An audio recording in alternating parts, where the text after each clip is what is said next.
Today we'll talk about The Wind Rises. This is our plan for today.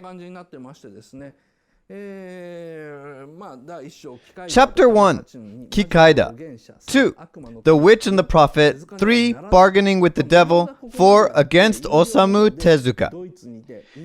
In the limited part, we'll cover Chapter 5, In Germany. 6, The Truth Behind His Retirement. 7, The Mysterious Final Scene. 8, Supplementary Lesson. We'll do a supplementary lesson just for the special members. So, we'll start from the beginning. I will speak slower than usual.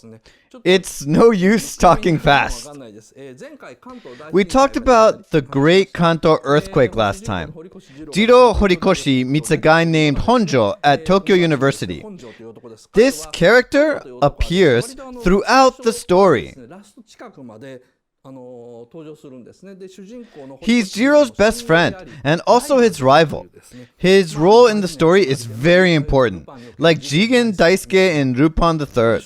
This character Honjo is based on a real-life figure with the unusual name of Kiro Honjo. Together with Jiro, who designed the bomber Mitsubishi G4M, he brought the Japanese aviation industry up to an international standard in the pre-war era. He was considered a genius.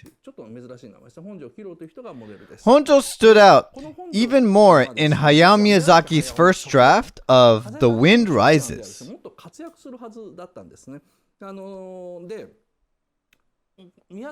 This was going to be Miyazaki's first buddy film. Miyazaki wanted to write a story about two men who go on a journey together. Honjo's character originally corresponded to Jiminy Cricket. That's why it was a buddy film. So who is Jiminy Cricket? This is the first episode of Kikaida by Shotaro Ishinomori. The professor is determined to design a robot with a good heart. A robot who will never obey bad orders. So he creates a circuit of conscience. He says he'll name it Gemini. Why did he call this good-hearted robot Gemini, which means binary stars?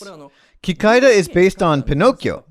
In the very last scene of the last episode, there's a line that goes, "Was Pinocchio really happy to become a human?" It is a story about a wooden doll who worked hard and tried desperately to acquire a human heart.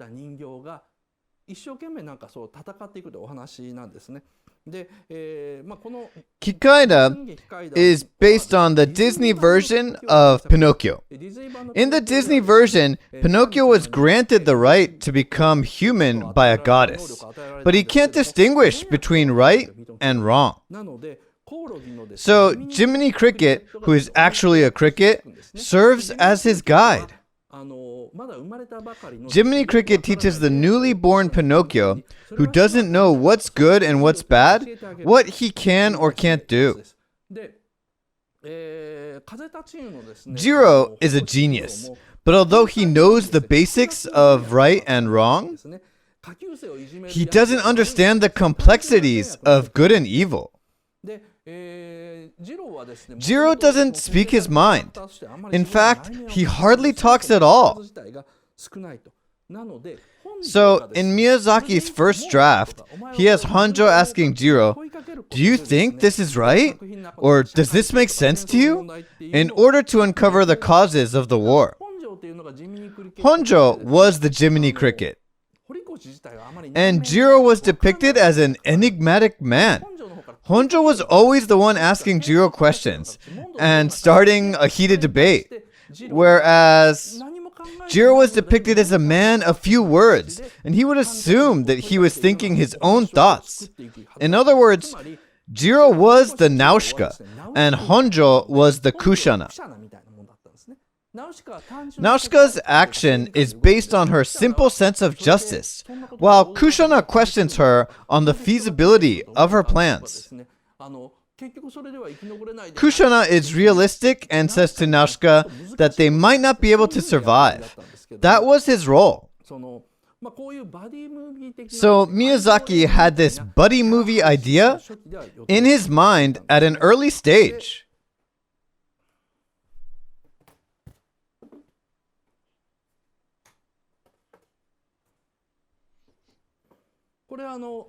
This is when Honjo appears for the first time. The library of Tokyo University is on fire as a result of the earthquake. The books are burning. He's working hard trying to save the books from the fire when he suddenly takes a break and sits down to smoke a cigarette. He can be erratic and impulsive. This is 2 years later in a canteen in Tokyo University. They're eating lunch. He scolds Jiro, who always orders mackerel, saying, "We are living in the Juralumin world. You should eat tofu and beef like the rest of us." Instead of saying, "Eat steak," he says, "Tofu and beef," because they were poor and that was all they could afford. Later on in the film, when Honjo actually sees the Junkers G38 covered with Juralumin, he freaks out. This scene is linked to that. Honjo always reminds Jiro what is happening in the world around them. He reflects society. That is his role. Jiro, on the other hand, is fascinated by the curved bone of the mackerel. He picks up the bone with his chopsticks and goes to his classroom to trace the bone. He places the bone underneath a paper and traces it with his pencil. He tracks the curve beautifully. Jiro is excited and says, "Honjo, check this out! You can find the same curve as this mackerel in the Naka model." At first I was confused when I saw this scene in the movie theater, but then I saw the storyboard and I finally understood. Naka stands for National Advisory Committee for Aeronautics in the US. Naka is the predecessor of NASA. Until it became NASA in 1958, it was an institution for developing aviation technology. The most famous facility of Naka was the Langley Research Center. This center had a state-of-the-art wind tunnel. It could generate a wind with the speed of sound. The center sought to perfect the wings, surface, and shape of aircrafts. It also released monthly reports, and in them, Jiro finds a wing surface model that embodies the exact same curve as the mackerel bone. Jiro does the calculation himself, figuring out the bone's vertex and curvature. The model was the result of an experiment carried out in the wind tunnel. Later on, Naka became NASA, and the wind tunnel at the Langley Research Center became a supersonic speed wind tunnel. This was also used for Project Mercury. The wind tunnels that we see in films like The Right Stuff and Hidden Figures were both wind tunnels in Langley, so they are all connected. By the way, later in his life, Honjo develops the first high-speed wind tunnel in Japan. What a coincidence. And later in the film, we see a cool aircraft called Kyushi single-seat fighter plane. Honjo places the model of this plane in the wind tunnel designed by himself and calculates its maximum speed, which is 240 knots. But Jiro doesn't accept this result. He thinks it's unrealistic, so he submits his original data to the Navy. But when they actually fly the plane, it really reaches 240 knots. Then he knows that the wind tunnel designed by Honjo is credible and apologizes to him.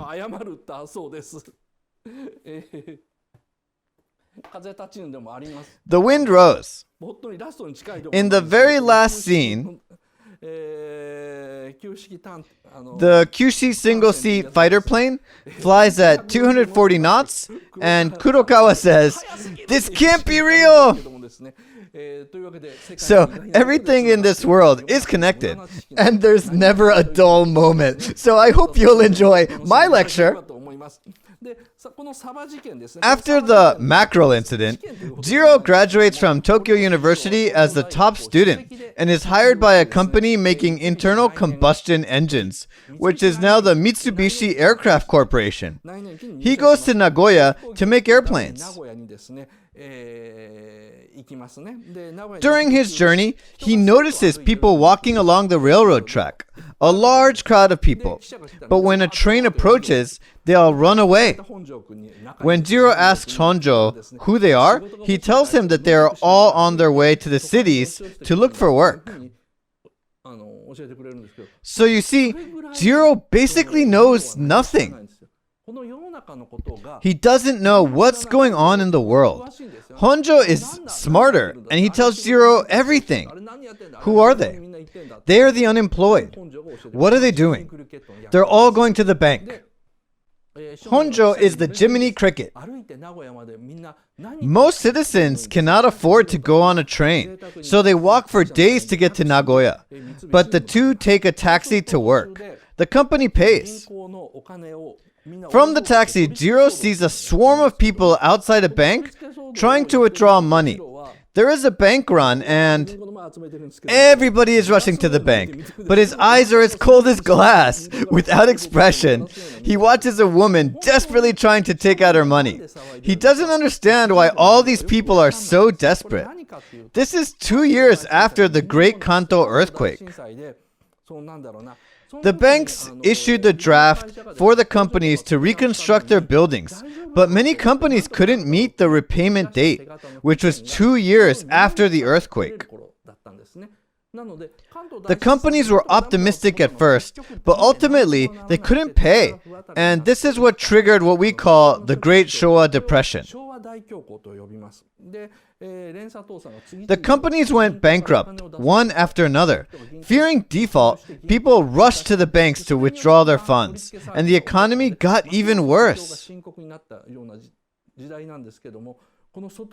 Unlike the people on the streets, Jiro is very relaxed in his taxi. He stares blankly outside and says, "Oh, they look so desperate." I think this is the key note of this scene. If the government had done something to stimulate employment after the earthquake, this crisis might not have happened. But instead, the Japanese government was trying to expand its military power to invade other countries, and this was the result. So, Honjo knows that it is his duty to explain what is happening to Jiro. Honjo thinks that Japan is trying to be a leading country and that this hardship is necessary to make that leap. He wants to make Japan great by making airplanes. He believes that enhancing military strength will make Japan wealthy. But Jiro is not thinking about this. This dialogue reminds us of Jiminy Cricket. Honjo's character is necessary to highlight Jiro as a psychopath who is only interested in planes. Next. This storyboard might be a bit hard to see. Jiro is now working in Mitsubishi. He's constantly looking at girls. In the first frame, it says Jiro is unapologetic. Jiro was late for work and was scolded by Kurokawa. But Jiro doesn't seem to mind him at all and remains very calm. In the second frame, it says Jiro's eyes wander to the left. In the third frame, it says the girls pass by. Fifth frame, Jiro is bowing to the girls and also exchanging glances with another girl. Then he even nods to a girl passing on his left side. Kurokawa is Miyazaki's favorite character, and you can see that he is a person of integrity. whereas Jiro is barely listening to him and continues to glance at the girls. So clearly, Miyazaki is trying to distance him from the audience. He tells the audience, you see, he's not very impressive. Please be critical about him by showing his faults.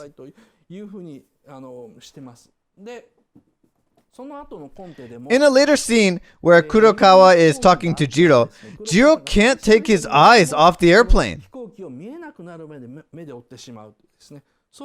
Jiro is more interested in girls and planes than in his colleagues, but he's a genius and he shows his huge ability in his work. Jiro is an uncooperative character. I use the word psychopath for Jiro, and Miyazaki doesn't like Jiro's psychopathic side. You can see that here. He never forgives Jiro, saying he's just a genius. There's another genius character, Honjo, who is not like Jiro. Miyazaki calls Jiro and Honjo the two geniuses in his essay. He doesn't accept Jiro's faults just because he's a genius. In fact, he wants to show the imperfections of Jiro Horikoshi in this film. I'll talk about his reasons for this in the second half. I talked about this scene in the trailer. He offers sweets to a girl, but she refuses. Jiro is shocked for a second. Jiro says to the girl, "Here, have some sweets. They're pretty nice." The girl looks at them, suppresses her hunger, and looks back at Jiro. Both siblings glance at the sweets, but in the next frame, the brother looks up at his sister, and she looks squarely at Jiro. Jiro doesn't understand why the girl refuses the sweets. They might be poor, but they have their pride. They don't feel good when a guy offers them food with a condescending attitude. But Jiro is so spoiled, he doesn't understand that. After this incident, Honjo visits Jiro's apartment. He abruptly walks into Jiro's apartment. We later find out that he has come to tell Jiro that he too is going to Germany, although Jiro, his rival, was chosen before him. He wants to tell Jiro that he too is chosen and brag about it, but Jiro looks very upset when he's serving tea. When Honjo asks, "What's wrong?" Jiro tells him about the sweets incident. Then Honjo says, "Well, you're a hypocrite. What did you expect? Did you think she'd be grateful and give you a big smile?" Jiro immediately answers, "No, that's not what I was thinking." But then he drops his head and says in a small voice, or maybe it is, he was truly embarrassed with himself. Although he was quick to deny it, he admits that he might have expected the pretty girl to thank him, and he is embarrassed. Honjo adds, a single one of those components that you develop for the Hayabusa plane could feed all the kids in the neighborhood. He goes on to explain that they themselves are the cause of the starvation. They are the reason why the kids are starving in the streets. And then Jiro goes, "Why is our country so poor?" They basically don't understand each other. Honjo is saying in essence, don't you understand that we are the perpetrators? Maybe it makes you feel good to offer sweets to the kids, but the sole reason why they're so poor in the first place is that we make airplanes and those airplanes eat money. That family cannot go back home because we are making planes out of government money. He says that's why the kids have to wait for their parents in the streets. He's stressing that we are the real perpetrators. He has to. He's the Jiminy Cricket. But Jiro is not aware that he is the perpetrator. Being poor is just a state, and he thinks that no one should be blamed for that. Honjo asks Jiro, "Have you any idea how much money the Japanese government is spending on the Junkers technology? It's enough to pay for a bowl of tempura rice plus some dessert for every girl in the country. You'd even get some change out of it." But Jiro barely responds to that. Honjo says, "But I can't waste this opportunity." And then Jiro gets excited and says, "Are you going to Germany too?" Jiro quickly reacts to Honjo's comment about missing a career opportunity. So Jiro might be a psychopath, but he's not a bad person at all.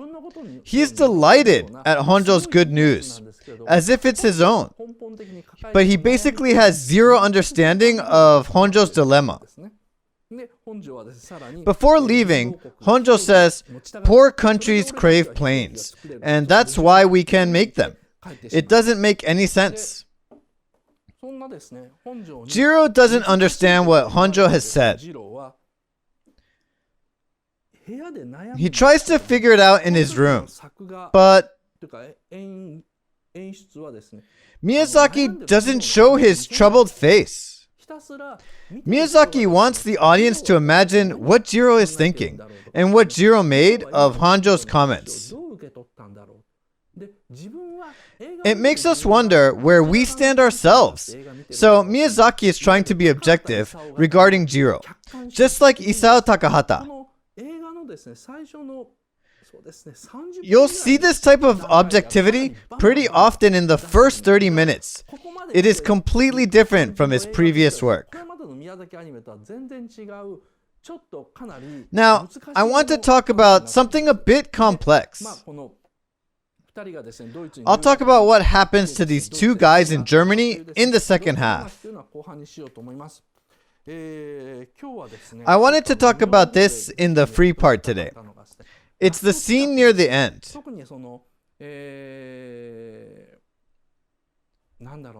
Well, I think it was about 3 or 4 years ago when I talked about The Wind Rises.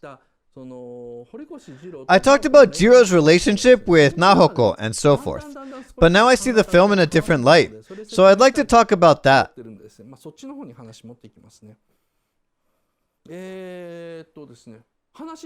I'll skip about an hour of the film. In Karuizawa, Jiro reunites with Nahoko.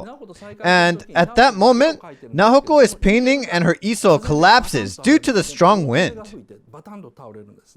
The easel collapses and the parasol is blown away. For Nahoko, Jiro is her wind. As I told you in the previous lecture, the wind in this film corresponds to adversity or tragedy.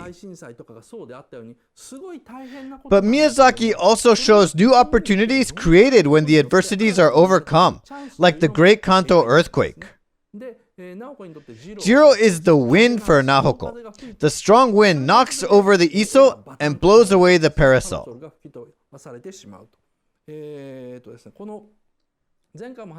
As I told you in the last lecture, this easel collapsing is a sign that Nahoko is not going to live long. This encounter with Jiro will lead Nahoko to her death. The parasol blowing away is a sign of fate. But at this moment, Nahoko still doesn't realize that he is the same Jiro that she met before when he was a student. She realizes who he is when she sees him in a canteen later that night. When Nahoko realizes that it is the Jiro that she met before, her back straightens and her hair stands up. In the NHK documentary, Miyazaki mutters, "Those insensitive morons don't get it," and corrects the drawing of another animator. He says, "In real life, when people are surprised, their backs straighten and their hair stands up." You have to know these things. He says that as he draws the reunion scene, making the character behave the way he describes. And a mysterious foreigner called Castorp sits between Nahoko and Jiro. Miyazaki placed the third party, a stranger, between these two figures who are in a romantic relationship as a sign to represent their future. Jiro came here because he was ordered to take a break from work. He was very upset because his first airplane that he designed crashed. His project ended in failure. His project used a lot of money at a time when the country was desperately poor, just like Honjo said. But the project was a failure. Even Jiro is well aware that the government barely managed to scrape sufficient money together to fund the project. He can be a bit insensitive, but he's aware. He lost the drive to achieve his goal after this failure. He was devastated and didn't know why he was making airplanes in the first place. That's why he came to Karuizawa. In this scene, Miyazaki depicts Jiro's inner life. Jiro recalls his childhood memories while he's alone in his room. He's not motivated at all. This means that Honjo's character isn't needed anymore. In the early draft, Honjo and Jiro's friendship was at the center of the story. But the center gradually shifts to Jiro and Nahoko's romantic relationship. Their relationship is now at the center. It was a bold move. That's when this Castorp's role becomes bigger. Miyazaki didn't intend to make him a huge character, but it gradually became bigger and bigger.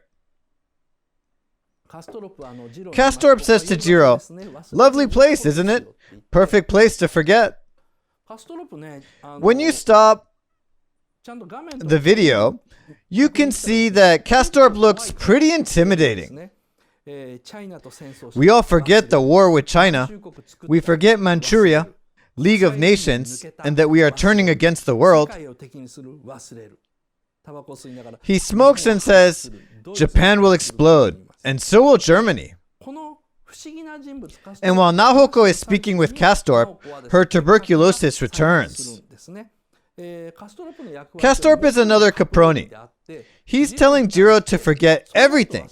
Forget about the situation Japan is in. Forget about the League of Nations. Forget about the war with China. Just forget everything. He says, if you love this girl, you should be with her. He encourages Jiro to spend time with her and spend his life doing what you love. Afterwards, after the scene in Karuizawa, Jiro has allowed himself to completely forget all about how he blamed himself when his own project failed. He only thinks about Nahoko and planes. He eventually obeys Castorp's words. You should forget it. Focus on what's in front of you, or you'll be wasting your time because you're not able to do what you really want to do. Jiro used to have a strong sense of justice, but he starts lying to the company, saying he has to go to a memorial service so that he can see Nahoko.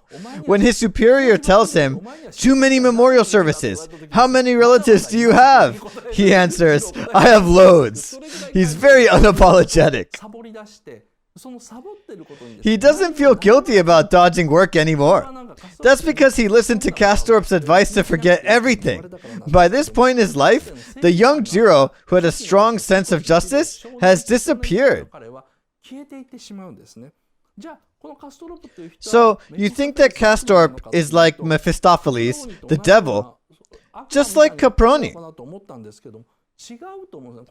But that is not the case. Castorp is more of a prophet. He's like Yoda in Star Wars. He only predicts what is going to happen to the couple and to this country. He doesn't curse anybody. He says Japan, which was still an empire then, is not going to live long. and so is Nahoko. You should act fast and just ignore what people say. Japan will explode, so hurry up and create your plane. Nahoko is going to die, so spend more time with her. He plays the piano and sings just once and for all, and congratulates the couple. He knows that Japan is going to turn against the world, that Japan and Germany will explode, and he's encouraging Jiro to forget all that. So, Castorp is not a devil. Although you'll see a witch in this film, you'll notice that in the next scene. It's Nahoko's curse. The day after Nahoko recognizes that Jiro is the guy she met before, she casts a spell. She places the parasol and the iso at the entrance to the forest. Jiro, not knowing what this is, goes into the forest and he sees Nahoko praying, gazing at the fountain. Water is gushing out. I thought if she knew that she was going to reunite with him, she should have just waited for him. Why did she cast a spell? When Jiro sees Nahoko praying, he says, "Oh, excuse me, I didn't mean to bother you," and goes to leave, but then she says, "Don't go, I was thanking the fountain." Jiro's surprised, and then at the next moment, she approaches Jiro very slowly, saying, "I was praying that you would come here." She moves slowly from left to right while saying this line. She is almost like somebody in a horror film. This has to be intentional. It's always intentional when a character speaks while slowly approaching somebody in any kind of animation. So Miyazaki intended to make this a scary scene. But because composer Joe Hisaishi's music is so beautiful, it's hard to get Miyazaki's message. But even after she says, "I was hoping that you'd come here, you haven't changed," Jiro doesn't remember anything.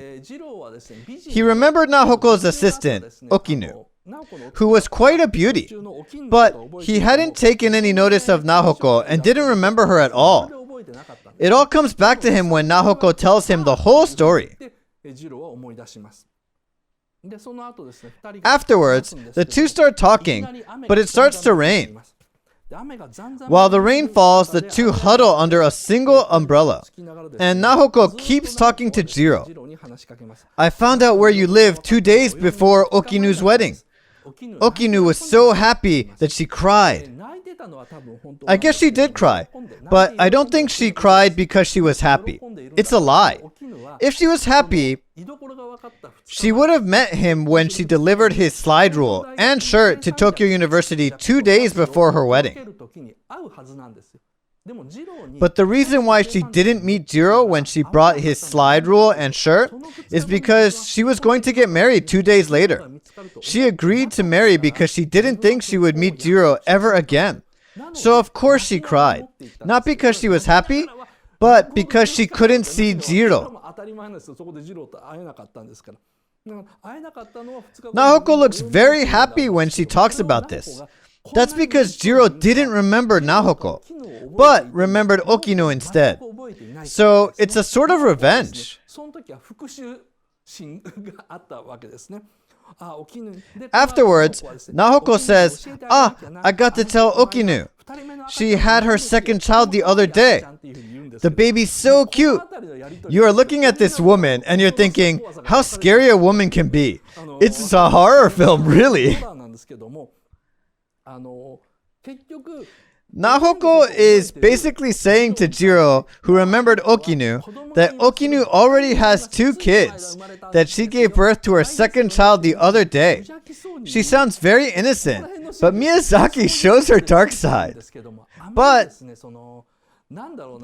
But for us, middle-aged men, it's hard to know. You'll notice all these things that are pretty new to Miyazaki's film. when you look at it carefully. I personally feel that this is a magic rain to bring the two together. That's why the spell is broken when her father approaches her.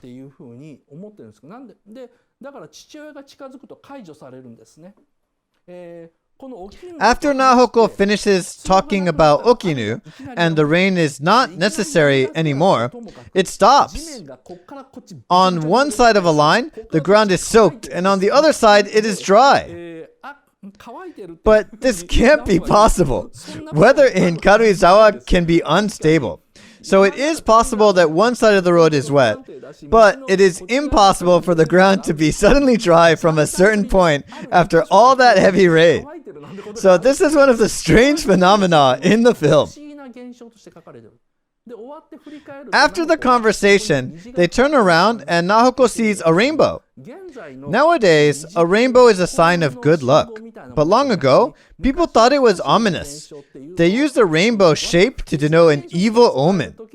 So you can see that Nahoko does indeed have a witch's magical power.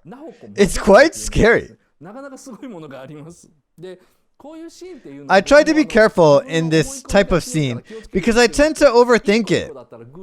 If it was only one or two things, it could be just a coincidence. Now in this scene, Nahoko hides her powerful feelings of jealousy and tries to look good in front of Jiro.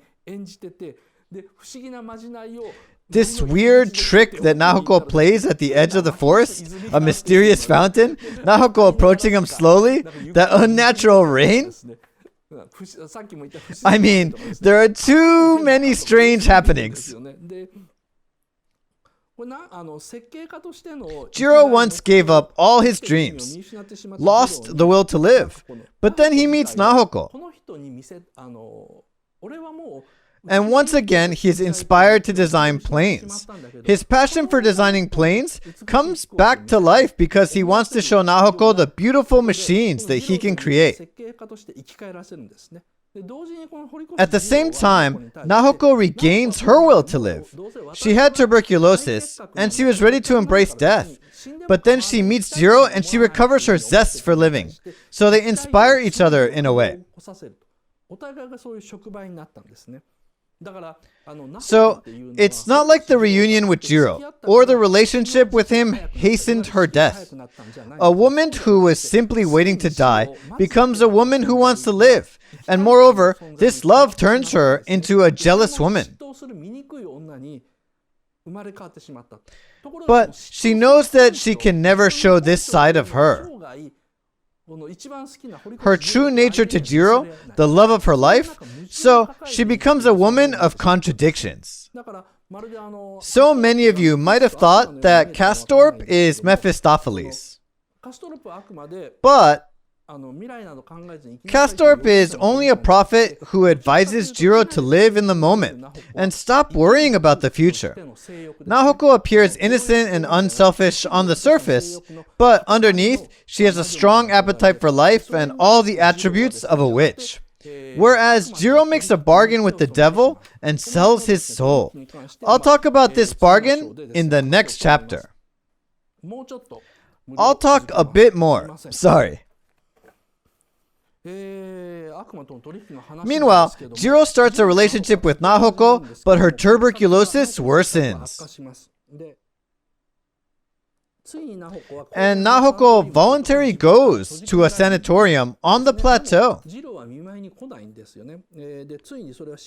But Jiro doesn't go and see her. That's because the project for his new plane has already started, and he doesn't have the time.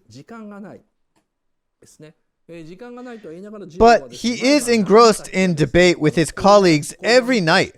He's not doing this just for fun. He's doing it because it's part of his job to inspire all the workers in the project. He thought it was his duty, and he rarely visits Nahoko's sanatorium. I talked about Jiro's letter to Nahoko a few years ago. He asks how she's feeling in his first two lines. But other than that, he only talks about his work. Nahoko is bored in the sanatorium.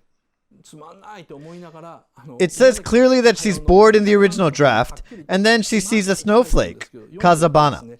Kazabana, which literally means windflower, is a snowflake that comes from the mountains. It's early for snow, but snow from the mountains travels on the wind. It's a sign that snow will fall before long. At this moment, she knows that she's soon going to die. Snow will fall soon. Once the snow starts to fall, the sanatorium will be isolated.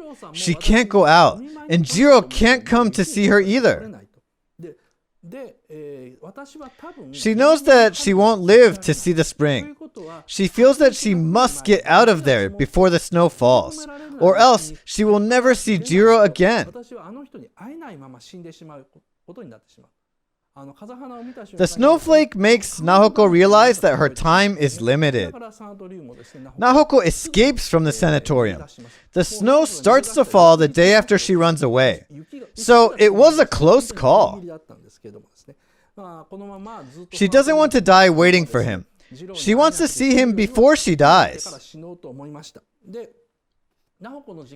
Jiro gets a call from Nahoko's family that she has escaped, and he rushes to the station.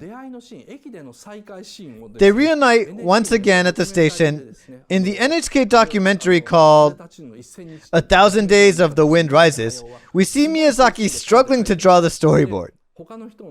He's cursing and correcting all the drawings done by other animators. He looks at the drawing of Jiro from behind when he's waiting for Nahoko and says, "What is this? This says nothing." I guess Miyazaki had something specific in his mind about Jiro's back. That's why he was furious and had to correct the drawing. And the two meet at the station. He was going to encourage Nahoko as soon as they met at the station and say, "Let's go back to the sanatorium. You can do this. Let's cure the disease," which is understandable. But once he meets her, he doesn't want to let her go. He says to her, "Don't go." Nahoko is sensible and says, "I was going to go back after I saw you." But Jiro in the frame before this says, "Don't go back," once again. It says, because it was unexpected, although she wanted him to say that, she looks at him in surprise. Nahoko's face lights up with joy in the storyboard. Jiro says to her, "Let's live here together." Because she didn't expect this to happen, she is filled with joy and her face brightens up. People around her would always tell her to get better. They would say, "Get better and go on living," because they cared about her. Tuberculosis is very infectious, and the death rate is high.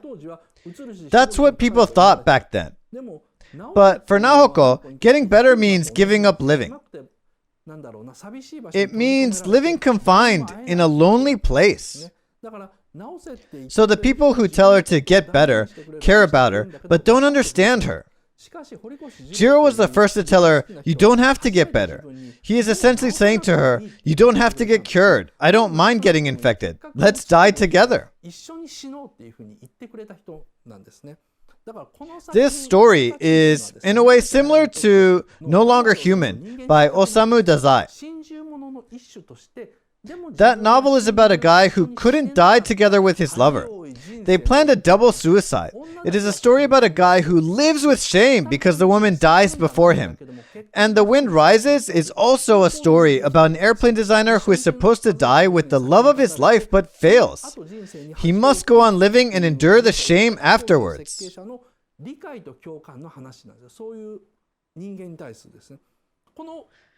If you realize that this is a story about a double suicide, you'll understand this tobacco scene. The two go to Kurokawa's house and have a private wedding. That night, Nahoko says to Jiro, "Come here." When Jiro hesitates, she cuts in and says, "Come here," again, lifting the futon.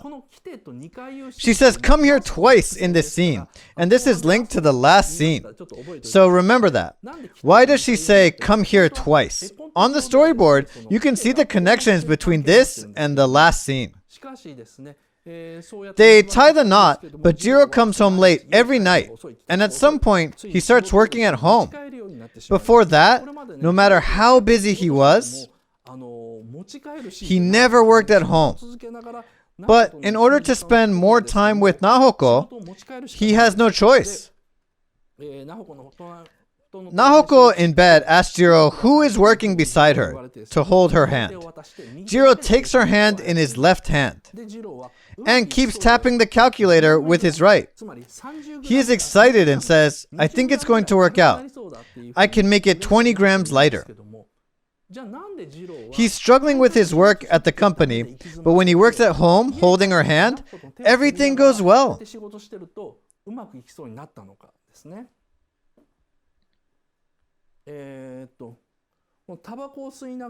When I saw the scene where Jiro is smoking while working, I thought he was such a selfish guy.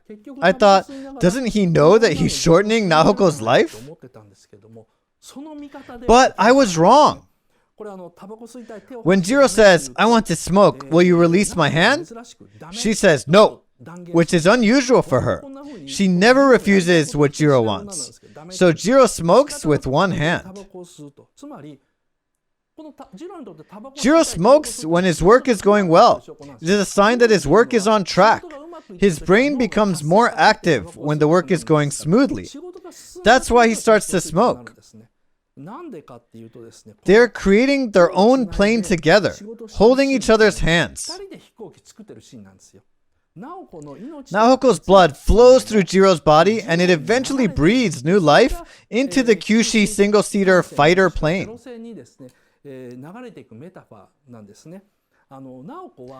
Nahoko doesn't want anybody to help her live. That's not what she wants. She wants to be the one to help. She wants to take care of Jiro. She wants to help him create planes. But Jiro doesn't realize her intentions. So it is similar to the story of Twilight Crane. She is like the crane weaving the fabric with her own feathers and telling the old couple never to enter her room. She weaves her own life. That's why she doesn't let go of his hand. That's because she knows that her life is being used to create the Zero Fighter planes. That is the only way she can share life with this man who knows nothing but planes. Of course, he can always compliment her and say she's beautiful, but she's more than that. She's an active person. She knows that to be part of this man's life, she has no choice but to help him make Zero Fighter planes. If Nahoko didn't escape the sanatorium, the Zero Fighter planes would never have been completed. There's a scene where Jiro says, "I owe it all to you." I thought first that he was thanking her for supporting him, but this is actually a dark fantasy. As if they were in the demon world, her pulse flows through Jiro's body and they create a plane together, the fruit of their love. But eventually, this Zero Fighter plane destroys Japan. The structure of the story is pretty extreme. I divided the film into blocks. Then I gradually began to realize that there was a connection between each block and the next. They're all connected. Naoko never consults Jiro about what to do. "I am going to the sanatorium. I am escaping the sanatorium. I am going back to the sanatorium once my job is done." She never consults with Jiro about her decisions. She decides on her own. She's very independent. She decides to stay beside him until the plane is completed. And as soon as her job is done, she goes back to the sanatorium because there's nothing else to do. Kurokawa's wife says she only wanted to show her beautiful side, but she doesn't understand Nahoko fully. She saw half of Nahoko, but the other half of Nahoko says, I simply have nothing more to do. She wanted to be with Jiro because she wanted to help, not just because she loved Jiro. She has guts and she's extremely active, just like all the other heroines in Miyazaki films. Miyazaki is objecting to Isao Takahata's claim that we no longer need fantasies. This is a dark fantasy. He's saying that reality is the fantasy, a poor country yearning for planes, a woman sacrificing her life for her husband. If this isn't fantasy, what is? This is his powerful antithesis against Takahata's thesis. After Jiro completes his plane, Nahoko leaves him. Kurokawa's wife has a woman's view, but I think Nahoko is a very strong person. Jiro remembered Okinu, who he met during the Great Kanto earthquake. That's because she was pretty. Nahoko knows that Jiro didn't remember her because she wasn't pretty enough. But now, because Jiro tells her that she is pretty, she concludes that he'll remember her even if she goes back to the sanatorium. That's why she goes back.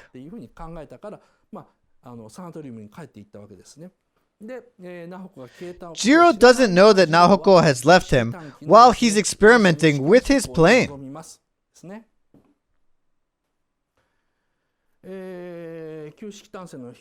This is the scene where the single-seater fighter plane flies. It executes the amazing Immelmann turn. The plane makes a circle while rotating. It flies like this.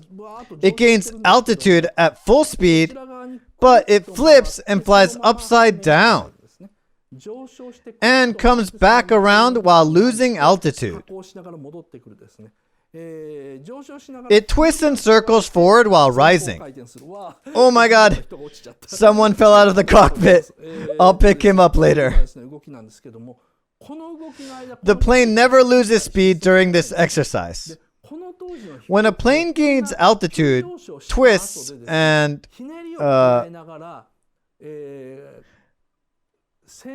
makes a circle, it would have been natural for it to lose speed back then. So this is a high-performance plane. It can turn while maintaining dynamic lift. It somersaults. And it's not even a biplane. It's a monoplane. Afterwards, the wind blows and Jiro senses something strange. Miyazaki didn't want anything too dramatic. Miyazaki once criticized Osamu Tezuka. Miyazaki didn't like the fact that Tezuka kills off his characters just to make the audience cry. Tezuka did this to evoke emotions in the audience, but Miyazaki didn't like that. So, he didn't want Jiro to be absent from Nahoko's deathbed. He didn't want Jiro to rush home and say, the plane is finished, only to find out that she's already dead. Miyazaki wanted to avoid that. That's why Nahoko leaves Jiro. Nobody knows whether they will see each other again. Nobody knows whether Nahoko dies or not.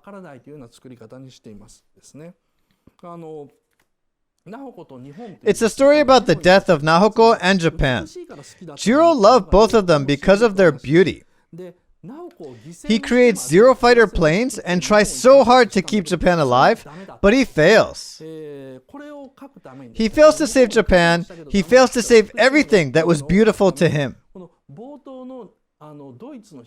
In the opening scene, Jiro tries to save the girls in the spinning mill. He tries to save the beautiful landscape of the rice paddies from the attack of the German airship, but he fails miserably. So this opening sequence is a summary of the whole story. In the first half, this is actually the second half because the lecture before was the first. I talked for an hour and 10 minutes, so I'll say the rest in the limited part. But let's do the questionnaire first. The second half is a continuation of this one. I'll go a bit faster in the limited part, and I'll talk about Germany. Okay. In the next... Anyway, let's just see the result. Thank you! Next Nico Nico Live is on the last Sunday. Like I said at the end of March, there will be no more Nico Nico Live on the last Sunday of the month. On April 23rd, we'll talk about Gundam from 8 p.m. And on May 5th, oh yes, this is going to be our last Otaking seminar of the Heisei era. Although we still have Gundam left, our first lecture of Reiwa era, we'll talk about Moomin. I wanted to talk about Moomin for a long time, so I'd like to analyze Moomin in my own way. Okay, now, that was long, wasn't it? The limited part is going to be more nerdy, but stay tuned. Okay, now let's switch. Thank you for watching until the end. I am the most famous Otaku King in Japan, Otaku King Toshio Okada. I started planning to talk overseas about animations and movies popular in Japan in English. Before long, I'm planning to add English subtitles to movie talking in Japanese, so please look forward to it. If you ask a question in this comment field of this video, maybe I will talk about comments as a theme. We welcome the people who are interested in the forefront of Japanese otaku culture, and those who want to hear stories of interesting animations and movies. So please subscribe our channel. If there is good relation, I will get better and I will do my best. Thanks.